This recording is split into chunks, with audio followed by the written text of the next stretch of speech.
Welcome to Explore Parenting Growth, the channel where we help parents confidently guide their children towards success in life and career.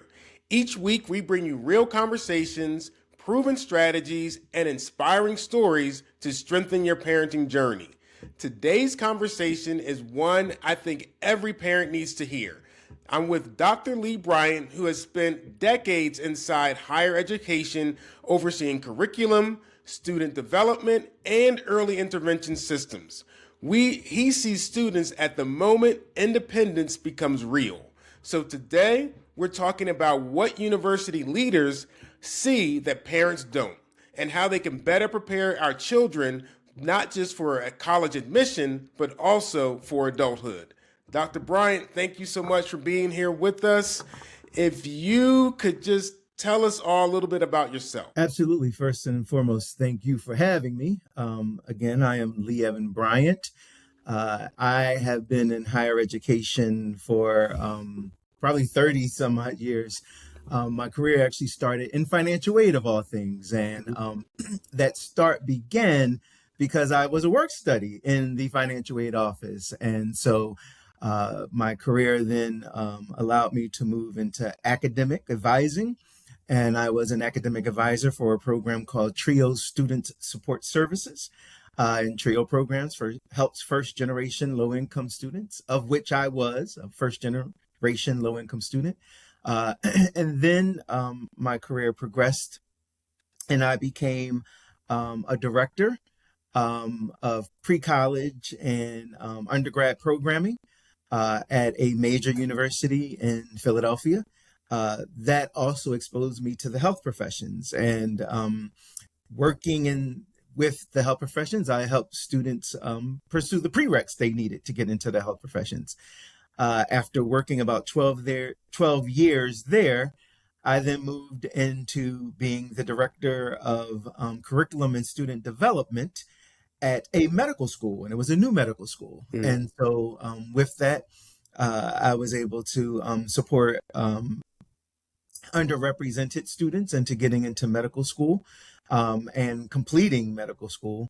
And I was doing that for 8 years. And now I am an assistant dean at a school of health sciences for an institution in New Jersey. So my career has been very vast with regard to higher education. And so I like to say I'm, if you will, a mixed mutt because I had the background and understand the background of financial aid, and then moving into the academic side. And then, as you mentioned, curriculum development and even working with early alert systems. And so that array allowed me to really have a breadth of understanding students as dynamic as they are, and they have changed. I remember when I was a financial aid counselor many moons ago, some of the people who I used to work with, I actually was going to church with, and some utilized their refund to buy wedding and engagement rings. So I've had a very vast opportunity to support and help students. Excellent. Thank you for sharing your background. And as an assistant dean, I guess where you sit as an assistant dean, what would you say can students who consistently do well when they first arrive on campus? I'm curious as to where you believe that started from in terms of, do you think it's started in the home? Or did it start, hey, they decided to have the mindset, I'm going to be serious in college? Like, where do you see the genesis of that? So that's a very good question, and it's interesting because I, before this interview, was writing a letter of recommendation for a particular student. It's a student that I precept, and the student has a 3.99 GPA. And I never taught the student, but I have interactions with the student as their preceptor. And the preceptor is really their academic advisor, helping to guide their academic journey, right? And so, I could say that that student, well before entering into the university, had the academic rigor to be able to handle the courses that the student has earned an A in just about all of their classes. And I think it certainly takes whatever abilities that happen prior to our institutions, and some of that does happen at home.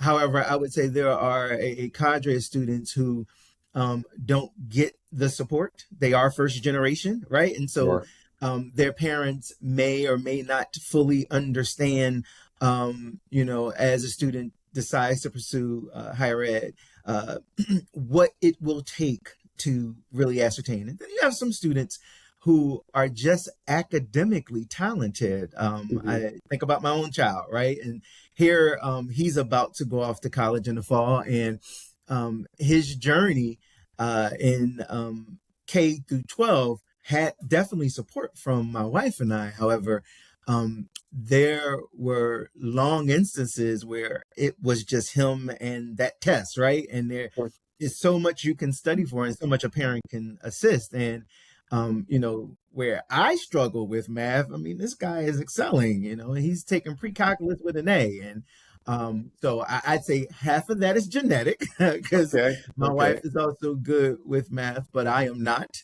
But he and I was having a conversation actually Saturday, and one of his questions was, "I'm a little afraid of higher ed," and I'm saying, "Well, son, why?" And he said, "Because I don't never study. I've never studied for anything, and I'm scared that when I get into college, because I don't know how to study or what that entails, I'll struggle." And I said, "Well, there are students. There's a large percentage of students that never study.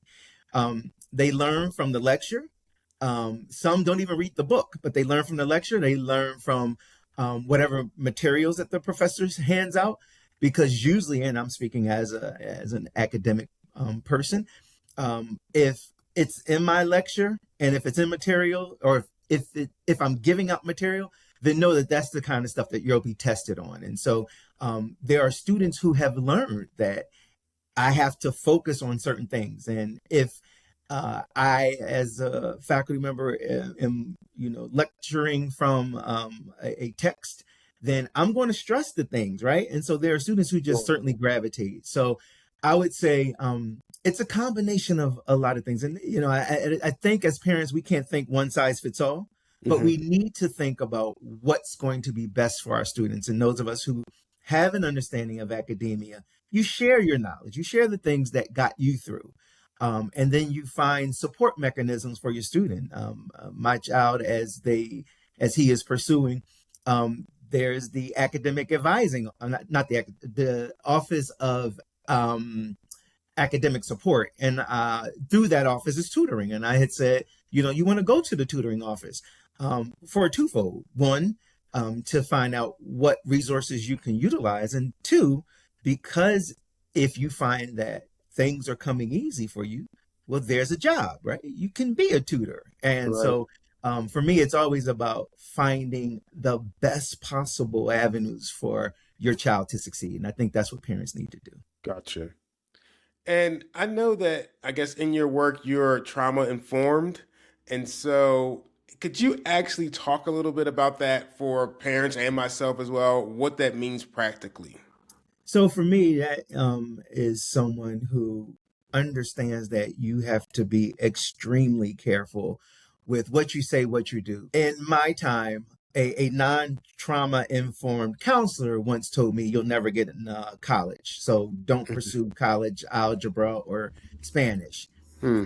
Or a language, I should say. And, not knowing my background, not knowing anything about me, only seeing what was on paper and making the decision that I was not suitable for higher education.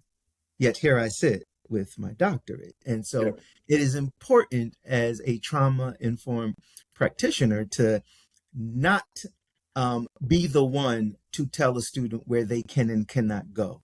My philosophy is um, I will support you.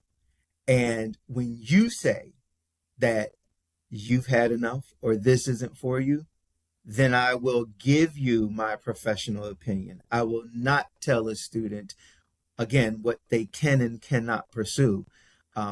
Again, I wasn't a mathematician, right? And so my degree was in communication arts. And if I wanted to pursue, math, I would hope that a faculty or an advisor would say, after seeing, whatever work I'm putting in, that, hey, I support you.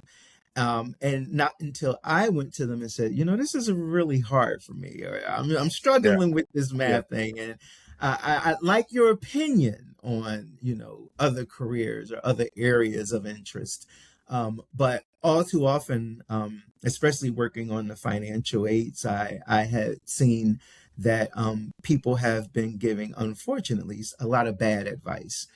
And students, because of that, had to make various different decisions, including leaving higher education. So for me, again, a trauma-informed practitioner is one who supports the student throughout and ensuring that the student gets the support that they need. And sometimes that saying the level of support you need is something that I can't, not specialized in. And I think you should seek blah, blah, blah, or you should do XYZ. Because again, having worked in medical education, one of the philosophies had been, we get them to done. And I add to that, we get them to done until they say, I'm done. And they can say, I'm done at Gotcha. any, Hmm. any point in that journey. Now, you just mentioned about just being in medical education and in high performing environments like medical education. Do you see students who were overmanaged growing up? And how did that look like when they were in medical school, when they had to kind of do things on their own? So yes, to answer your question. However, the other way that you've seen is when they've been overmanaged and then have to um, really figure things out all on their own. And a student can certainly struggle when they've been managed and even, dare I say, micromanaged by a parent, and told what their trajectory was going to be and what they should do. And once you get into medicine, medicine is such a fast pace. I mean, we're talking lectures are at times 150 slides, right? Wow. And so we know 40 to 50% of that someone will grasp. Um, but how then one maintains and understands and you know absorbs all that information? Well, and my research happened to be on what's called self-directed learning. And self-directed learning is really taking that information, gleaning it, and figuring out how you best learn so that way you can ascertain and remember that information. And so, when students have been, if you will, micromanaged or managed in a way that the parent had done most of the work, it's very cumbersome to then get, again, a slide set of 150 to 170 different slides, a lecture that long, and try to then um, drain that down and figure that out. And so when students have come with those kind of struggles, well, we had at the medical institution that I worked at, we had learning specialists. And those learning specialists really worked hard to help students figure out their study pattern and creating study schedules so that way they don't get backtracked. Because if you're getting lectures with that many slides daily or within a week, how to then study and what to do to study, you'll need support with, because you've never experienced anything like that ever before. So finding the support mechanism again, that can help you break down those slides and teach you how to learn is certainly useful and effective. And how would you say parents of students, whether it's they're in high school or before high school, can prepare their their children in order to be self-dependent or independently learn and understand how to be successful, whether it's in undergrad, whether it's grad, whether it's medical school. What are some things that parents can do to prepare their child? And I know they can't totally prepare them, but as best they can to, be at the forefront of this type of education. Honestly, Corey, I think the best thing a parent can do is teach them to be independent. Mm-hmm. Again, as a first generation student, um, neither one of my parents actually even pursued higher education. So when I pursued higher education, it was completely on me. Um, Down to when I needed information for the FAFSA, my father said, "I'm not giving you nothing of my, tax return." Yeah. And so I I had to navigate this field, this area that I never experienced before. And I will tell you, um, not having or not being dependent on anyone allowed me to be very structured in everything that I was doing, allowed me to really um, granulate myself into higher education. Yeah.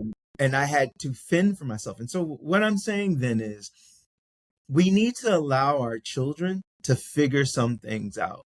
That doesn't mean leave them hanging, because I wish I had some form of support, but that's helping them navigate to a point.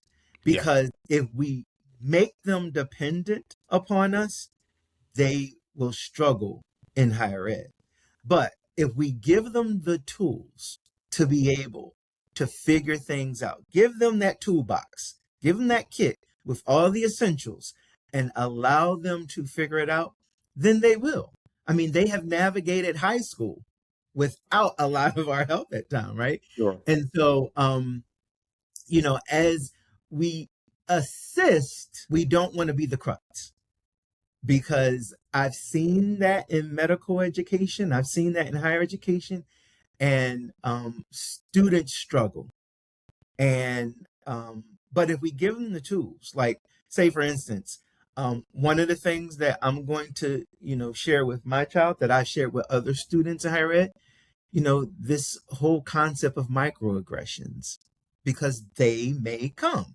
And Mm-hmm. how then do you deal with it? I wish someone would have given me that in my toolbox when I was pursuing my master's degree. I went to an undergrad at a HBCU, but I went to a public um, uh, graduate program, and there were microaggressions, and I did not know how to navigate that. But I will give that to my child, part of his toolbox.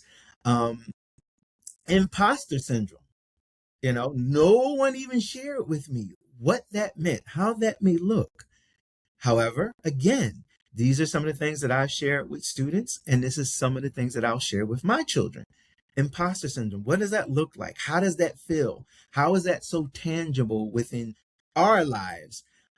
So that way, again, there are tools, and you'll know what essential tools you'll need to share, because those are your own lived experiences. And if you've never navigated higher education, then you do some research.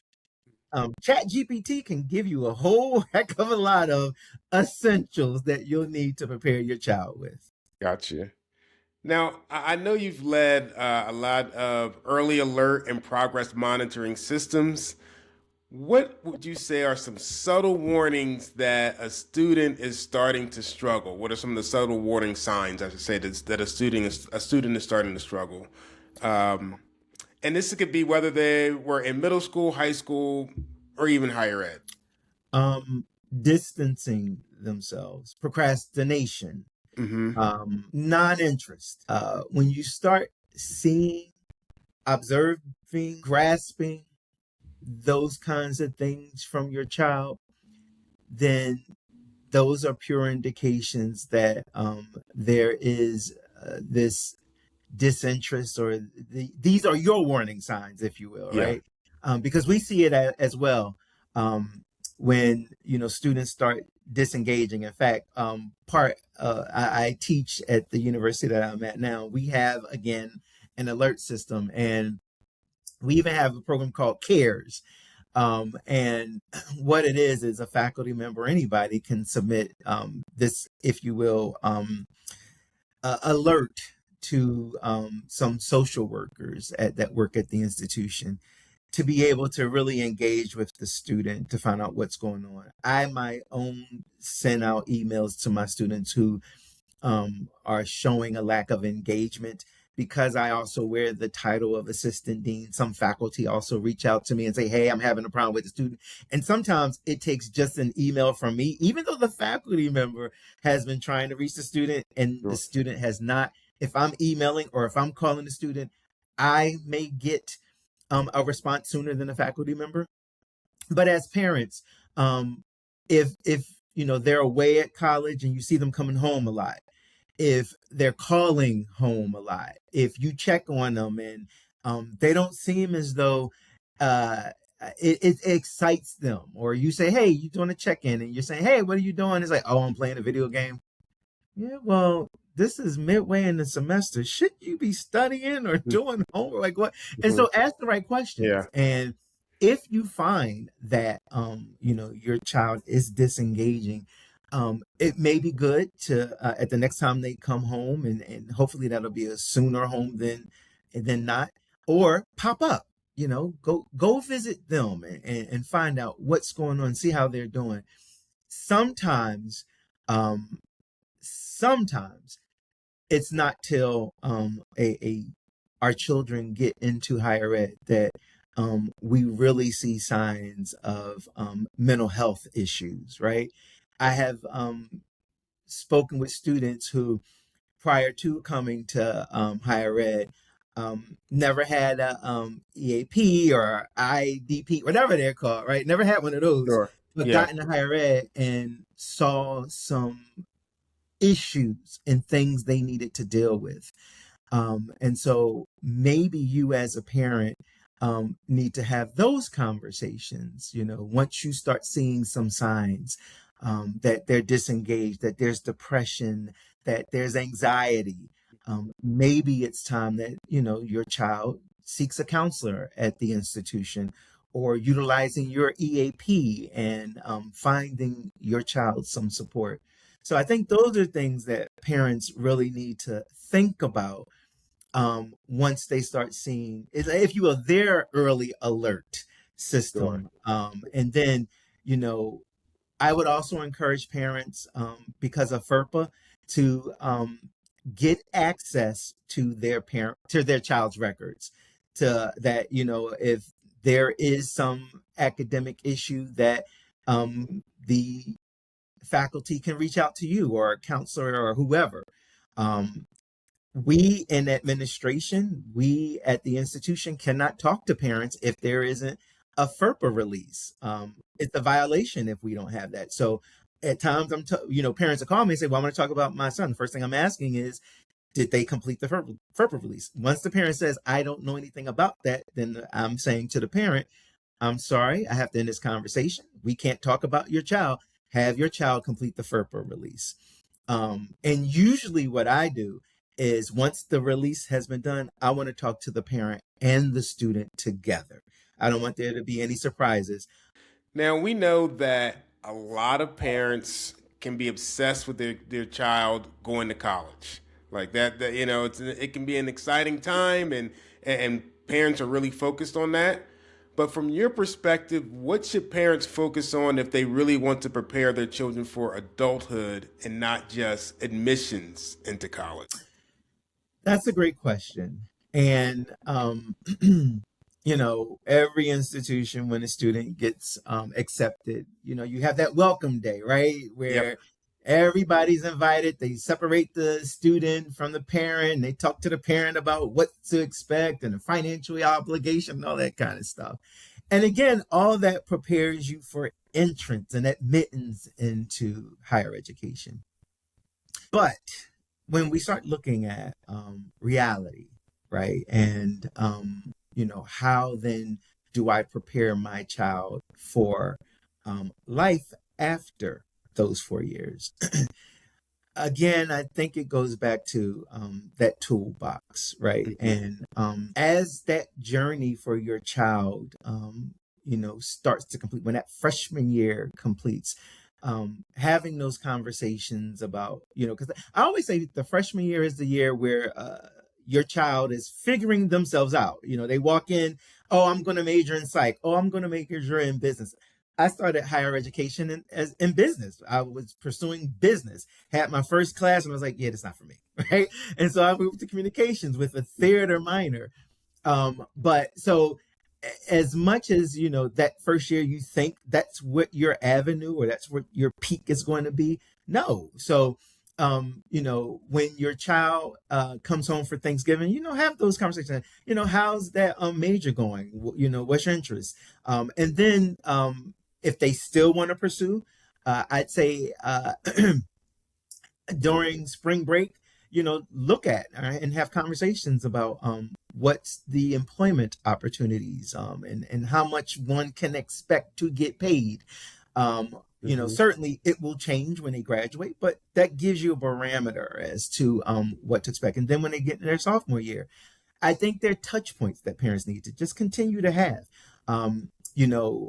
Talk about, career exploration. Are they meeting with career services to ensure that, hey, they're getting their resume together, right? And they're working on their cover letter. Um, and a lot of institutions have opportunities where students can dress, and I know at our institution faculty and staff have donated clothes, and those suits and dresses a student can utilize to prepare for interviews. There may be internships that your child can pursue. Again, I would say have those touch points. I am very keen on, students having study abroad experiences. They're great opportunities to learn from various different cultures. I wish I would have experienced a study abroad, but it gives the student an opportunity to see what's out there beyond our walls, right? But it also gives the student an opportunity to determine, hey, is this a potential location that I want to live one day? And what opportunities are there? And so I think, again, with each year, figure out what those touch points. By the end of the junior year, the student should really be, actually, let me jump back. The end of the sophomore year, the students should really determine whether or not they need to pursue a graduate degree. Will a bachelor, I'm sorry, will a master, will a bachelor's just suffice, or should I Right. really pursue a master's? Now, those of us who pursue psychology, well, the question then begs, what can one do with just a bachelor's in psychology? And usually that then will require a higher degree, whether that be master's or doctorate. And so by the end of the sophomore year, I strongly encourage having those conversations about, well, are you going to pursue a higher degree? And Mhm. if so, where are you looking, and where's that funding going to come from? I know most of us, if not all of us, really don't want our children to graduate with debt. Been there, done that. Right. So we want, something different for our children. And so, we want to make sure that they're getting the grades they need to be able to pursue graduate assistantships. Funding is becoming limited. So, it's few and far between, but we definitely want our students to, if they, our children, I say students, but our children to, if they need to pursue a higher degree, that they are seeking the funding to do so. So at every step, have a plan. At every year that they're in their completion, have a plan to have those adult conversations. So that way, you're not surprised as a parent, but they are talking to someone about, where life should be after this step. Excellent. Now, I'm going to wrap up with this last question here. If every parent that's listening with a child between the age of, let's say, 12 to 18, uh, What would you say there's one shift in thinking you wish they would make? It could be something that you commonly see with students coming in, and it may come from, or a lot of times come from, what they've gotten at home. Listen to your child. Hear them fully. And I'm sharing this because I struggled with this. I had in my mind that my son was going to be a doctor. At a very young age, he said he was going to pursue medicine. I mean, he was about 2 or 3. I'm going to be a doctor. I want to be a doctor. And that was all in my mind. That was the framework of everything I was doing with him. And then he probably leaving out of 8th grade, going into high school, said, I don't want to be a doctor. And my mind said, yeah, you are. You're going to be a doctor, an MD. Yeah, you are. And it honestly wasn't until I had to come to grips with, this isn't my life, this is his. And if he is saying he does not want to pursue medicine, then I need to be okay with that. And I've seen where parents did not listen and hear their child. And you have students who get into higher ed who become disinterested, who struggle through higher ed because they are there because their parent had forced them. And, you as a parent aren't having the real conversations. I am. So I look at them and I say, why are you here? And when they open their mouth, when I ask the student, why are you here? Because it proves to me you shouldn't be. But when I ask, why are you here? And they say, well, my mama, and I say, stop. If you're not here for you, then we have a huge problem. Sure. Because this isn't about your parent. This is about your success. And sometimes I had to say to students, I need you to stop out. I need you to take a break, take a semester, a year to determine if this is really for you. Because I am telling you, your grades are showing me that you don't want to be here. And I don't want you wasting any more of your or your parents' time. And I end with, and please have them call me. Fill out that FERPA, but please have them call me because I can have real conversations with your parent. You don't want to be in that position. So if your child says, I really don't want to pursue higher education, listen and go into your own toolbox, unscrew some things and come back with a come to Jesus moment and then have a conversation. So after high school, what are you going to do? And if that's, you can't live here, whatever, but have those real conversations, but listen to your children. Because if we don't, they'll go ahead, but it won't be from here. And if it's not from the heart, then it's a complete waste of time. Dr. Bryant, thank you so much for the conversation, the insight that you provided us. And I'm sure that there are many parents out there listening who gained some really good information from what you shared today. Thank you so much. Thank you, everyone, for listening. And again, as we always say, parenting is a journey. Explore your growth.